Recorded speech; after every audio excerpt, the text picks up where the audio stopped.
Hi, I'm Cash, and today we're going to talk about the cash rule. We're going to talk about how we can implement this well, we probably won't be able to implement it, but this is what the Premier League needs to do to help try to change the way that the Premier League is going, because it's going down a very dark path. And it started a long time ago with Chelsea and their players downing tools and getting Jose Mourinho fired, and then the next season winning the league and going, yay, because that's what the players did. They openly admit it, a lot of them do in their autobiographies and stuff, but that's happening all over the place. So what is the cash rule? Hear me out here. I'm all about, letting clubs pay whatever they want for players, doing whatever, blah, blah, blah. But what I'm not going to let them do, if I was running it, I would say, you don't get to get paid your maximum wage if you lose your game of football. It's that simple. You get paid the league minimum. Now, we'll say we'll make the league minimum £125,000. Okay, that sounds a lot of money, Cash. Which teams are not? Let's start with the ones that are not affected if we implemented that rule today. So what does that mean, Cash? You get to pay your players whatever money you want if they win. If they lose, they can only get paid £125,000. Right, so these are the clubs that would not be affected by that right now. Tottenham, Aston Villa, West Ham, Newcastle, Everton, Crystal Palace, Nottingham Forest, Brighton, Fulham, Bournemouth, Wolverhampton Wanderers, Brentford, Burnley, Sheffield United and Luton Town. Wow, so that's almost all of the Premier League except for a couple of clubs. 6 clubs. So what that would mean, in those 6 clubs, you could not pay them their maximum wage unless they won their game of football. Okay, what if they drew? Well, we'll leave that to the club. If the club want to pay them their full amount if they draw, fair play. On you go, Sonny. Do what you want. What does this eliminate?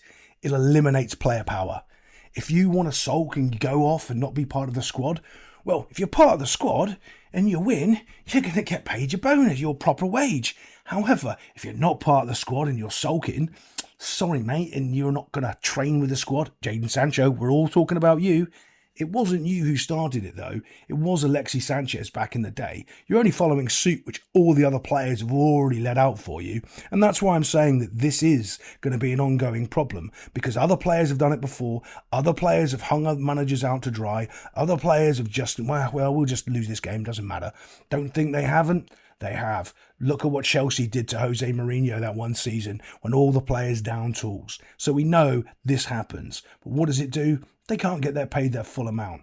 Currently, right now, Jadon Sancho is not part of the squad. He's on a 5-year deal. He's getting paid £370,000 a week to do absolutely nothing for his football team. That's insane. And then what happens is United fire their manager, and we all think it's funny because it's United. But then what United do is steal your manager. And they buy your manager because they fired his manager again, and then the ripple effect goes all the way down through through the league, and it happens on the next guy and on the next manager, and then it gets worse because more money comes in with Newcastle slowly, and then that starts becoming a problem. Chelsea's got a problem because they've got players on 8-year contracts. They don't have to kick a ball for 8 years and still get paid their massive wage. Oh, well, not under my rule. If they don't win a game of football, they get paid the league minimum. Now, they might be happy with that. That's absolutely fine.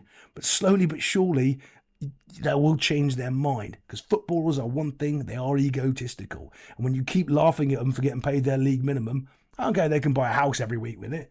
Well, it depends on where you are, but yeah. It will slowly help change. And of course, we can raise that league minimum every year as inflation goes up.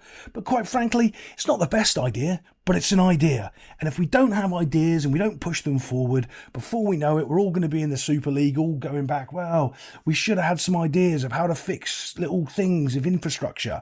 And we should be thinking about it on a more regular basis instead of worrying about other things. But tell me what you think. Thanks a lot. I'll see you next time.